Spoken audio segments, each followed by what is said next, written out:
Have you ever stood up from a chair and felt that tiny, almost invisible delay in your legs? That fraction of a second where your body hesitates before obeying you? Most people blame age. But what if that pause is not age at all? What if it is restricted blood flow quietly announcing itself? Right now, I want you to try something. Sit down, then stand up slowly. Notice the response time in your calves, the pressure, the stiffness, the faint instability. That sensation is not random. It is physiology. Hi, I'm Dr. Melina, a physician and longevity researcher, and for over 30 years I've studied why some people at 70 walk effortlessly while others struggle with 10 steps.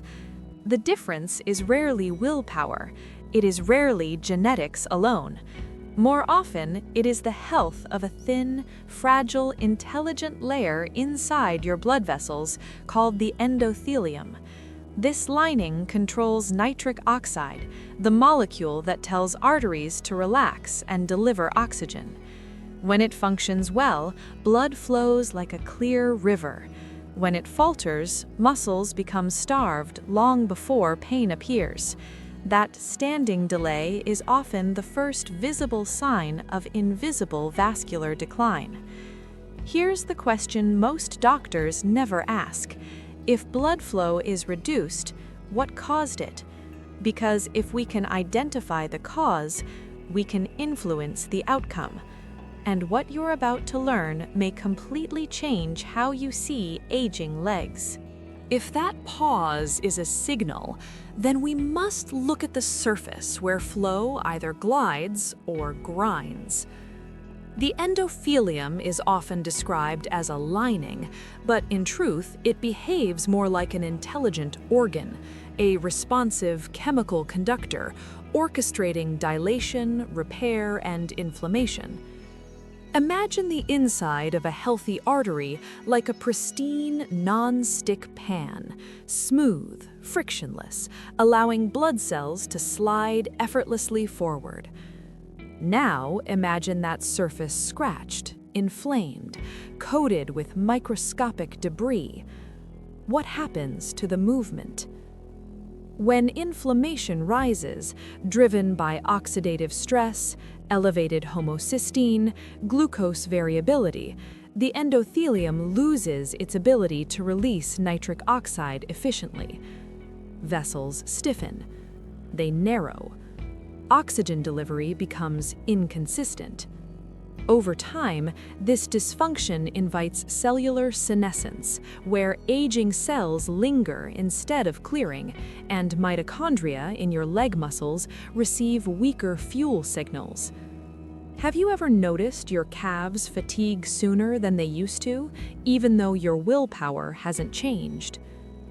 Large cohort studies following older adults suggest that nutrient density strongly correlates with preserved mobility and vascular flexibility. The difference between smooth flow and resistant flow may not be fate, it may be biochemical terrain. Aging, then, begins to look less like decay and more like a solvable equation.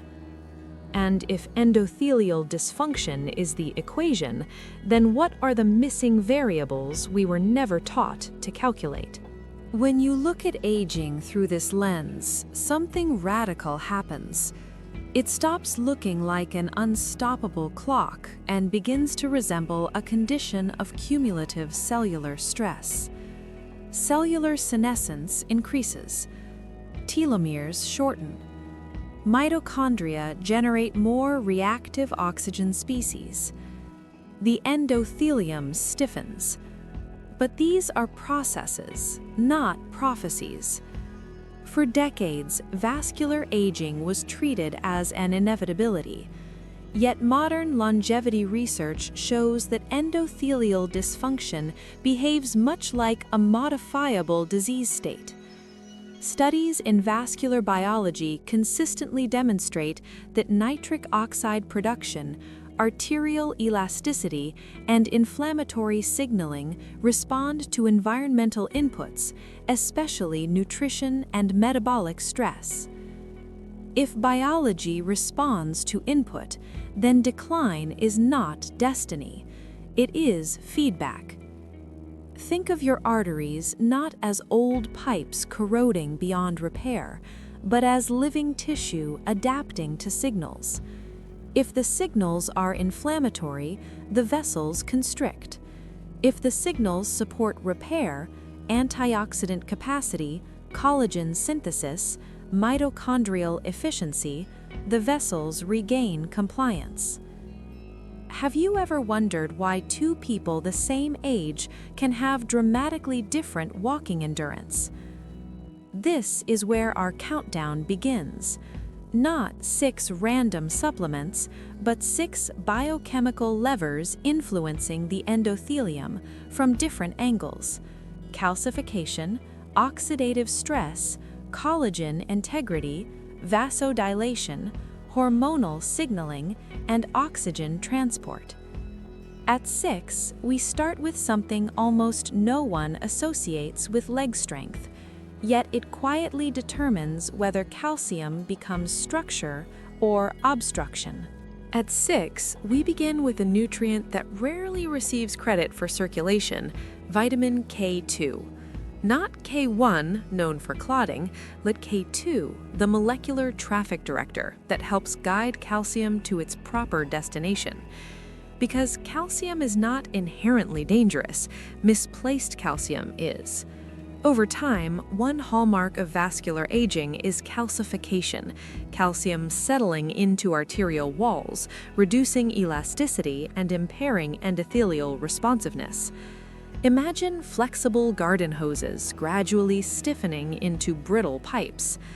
The endothelium struggles to release nitric oxide against that rigidity. Blood flow becomes less adaptive, especially during movement. Have you ever felt your legs resist you on the first steps of the morning? Vitamin K2 activates proteins such as matrix GLA protein, which research suggests plays a role in inhibiting arterial calcification. Observational data from large European cohorts, including the Rotterdam study, Jelinek et al. 2004, reported significantly lower rates of arterial calcification and cardiovascular mortality among individuals with higher K2 intake. While such studies do not prove causation, they illuminate a compelling biological pattern. What makes this remarkable is synergy.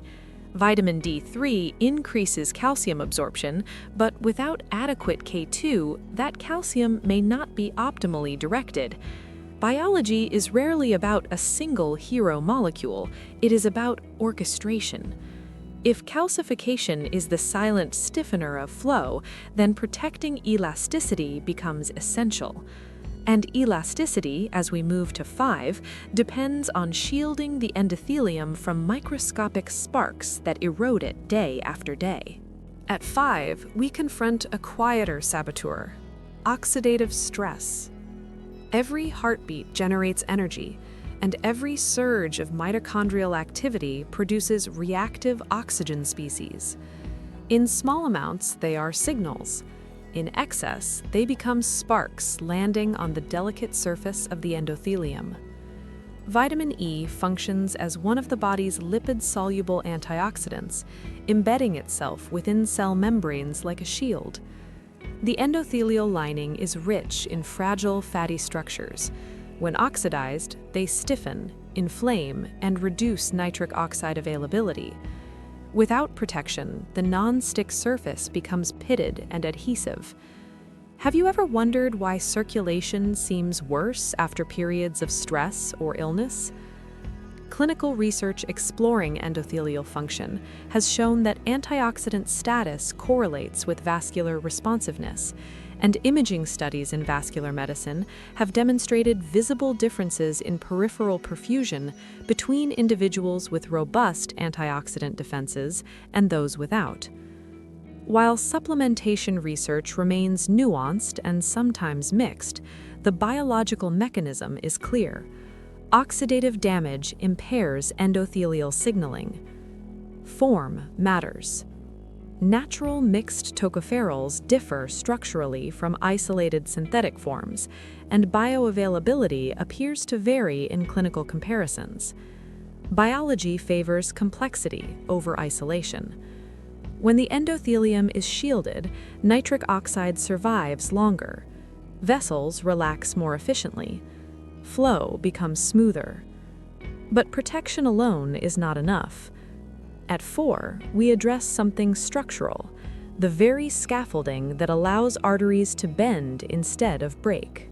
At 4, we move beneath the surface of the vessel to its architectural framework, collagen. Arteries are not hollow tubes, they are dynamic, layered structures whose elasticity depends on an intricate weave of collagen and elastin. Without adequate collagen synthesis, vessels lose resilience. They become less able to expand with each pulse of blood, diminishing downstream perfusion. Vitamin C is indispensable in this process. It acts as a cofactor for enzymes that stabilize and cross-link collagen fibers, directly influencing vascular integrity. When levels are insufficient, the structural wall weakens and endothelial repair slows. The result is subtle but cumulative: reduced compliance, diminished nitric oxide efficiency, and impaired microcirculation. Have you noticed small bruises lingering longer than they once did, or minor cuts healing more slowly? These can reflect shifts in connective tissue biology. Population studies have observed associations between higher vitamin C status and improved arterial flexibility, and controlled trials suggest that endothelial function can respond positively to improved antioxidant and collagen-supportive nutrient levels. While exact magnitudes vary across studies, the mechanistic consistency is striking. Because vitamin C is water-soluble, the body does not store it extensively. Steady availability appears more physiologically aligned with how tissues utilize it. And nature packages it in synergy. Kiwi, citrus, and even vibrant red peppers carry not only vitamin C, but complementary phytochemicals that support vascular tone. Structure restored, shielding in place, yet blood flow still depends on something more immediate. At 3, warmth itself becomes a signal. At 3, we encounter a vitamin famous for a sensation many people mistake for danger: the niacin flush.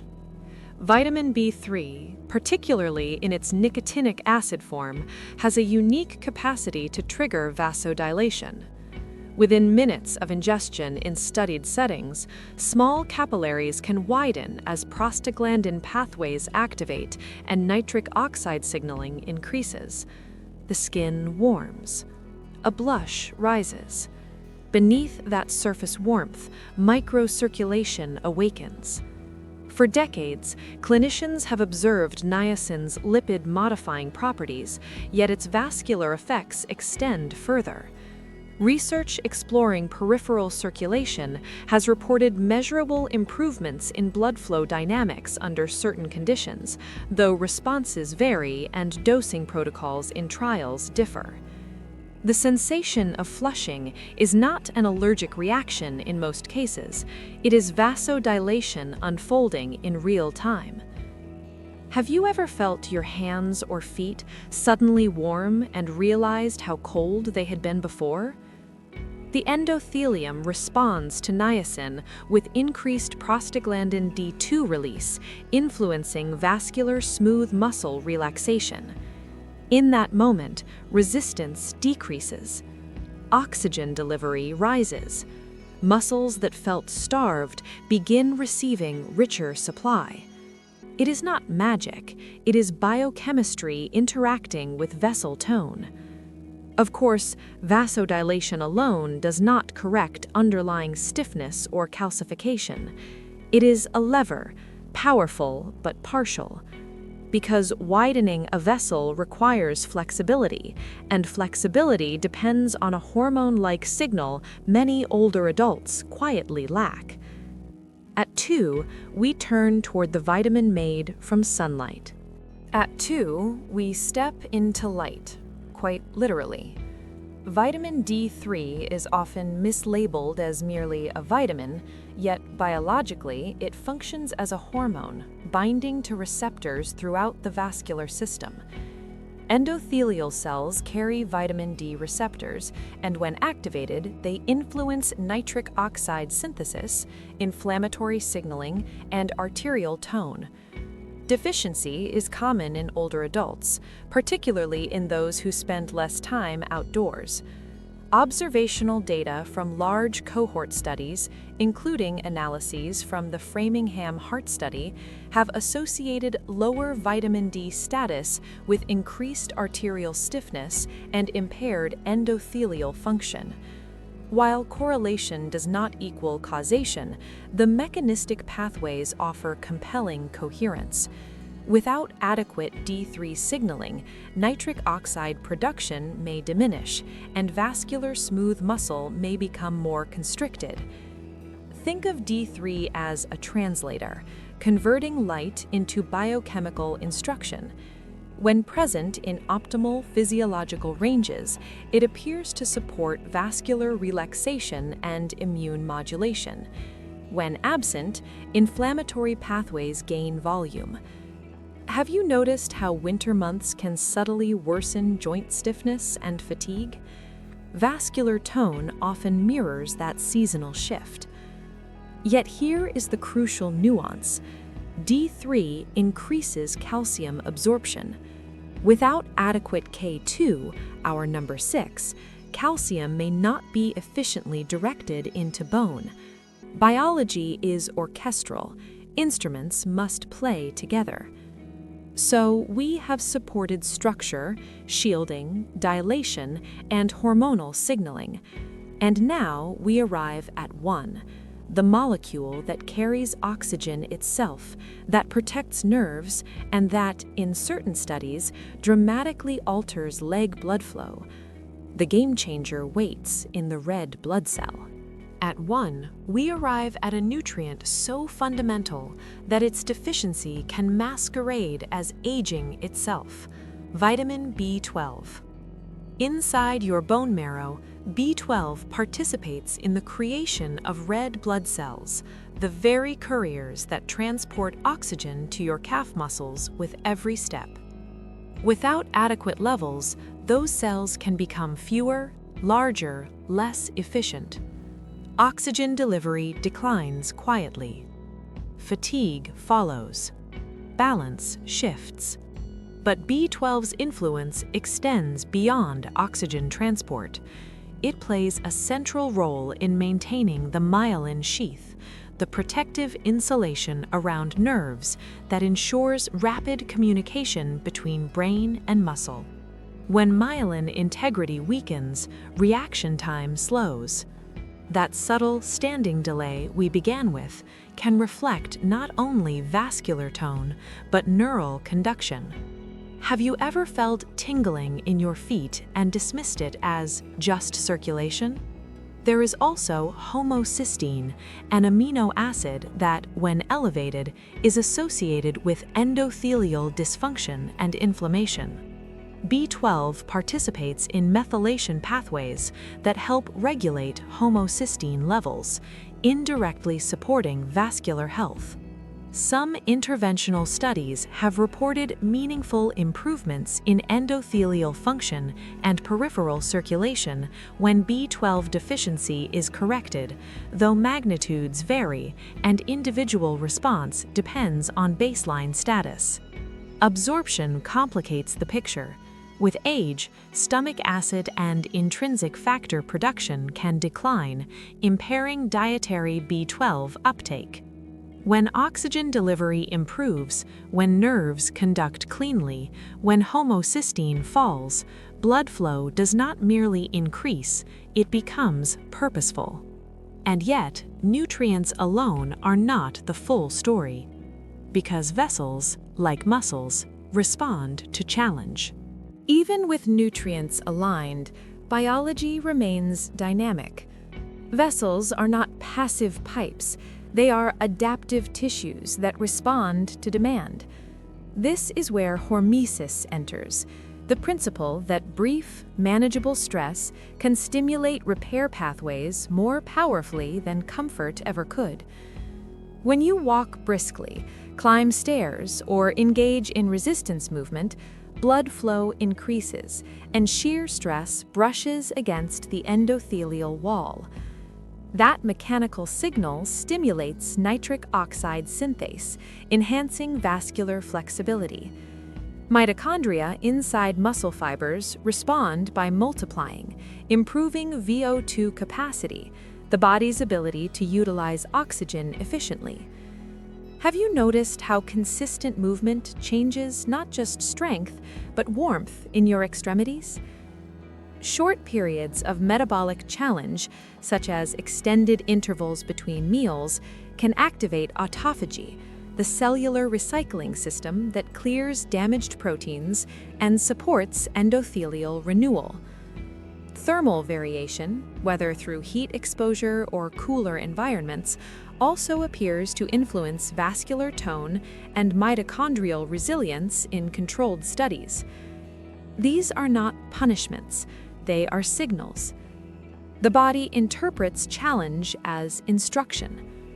Without instruction, decline accelerates. With measured stress, adaptation awakens. Think of nutrients as raw materials. Hormetic stress is the architect that tells those materials where to build. Together, they shape the endothelium's future. So if vessels respond to signal, and signal can be chosen, what might happen over 30 intentional days of redirecting those signals? Because change does not require perfection. It requires participation. Imagine 30 days from now. Not a transformation born of extremes, but of consistency. One deliberate shift repeated daily. The endothelium renewing its surface. Mitochondria responding to movement. Nitric oxide flowing with greater ease. Biology is not dramatic in the beginning, it is incremental. And then, quietly, it compounds.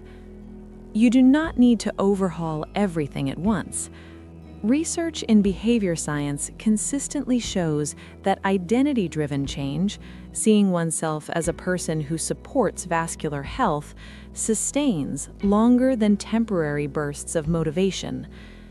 Have you ever noticed how the smallest daily habit, when repeated, begins to redefine how you see yourself? Choose one lever. Perhaps it is addressing a nutrient you suspect you have overlooked. Perhaps it is committing to consistent movement that challenges your VO2 threshold gently but regularly. Perhaps it is honoring circadian biology, stepping into morning light, allowing melatonin to rise naturally at night so cellular repair can unfold. None of this is a prescription. It is an invitation to partnership with your physiology. Aging is not a verdict handed down at 60 or 70. It is a dialogue between your cells and your environment. And here's the truth that medicine is slowly rediscovering. Blood flow is not merely about the heart. It is about the endothelium, the living interface between you and time. If your legs have been whispering, perhaps it is time to listen. What will you choose to change first?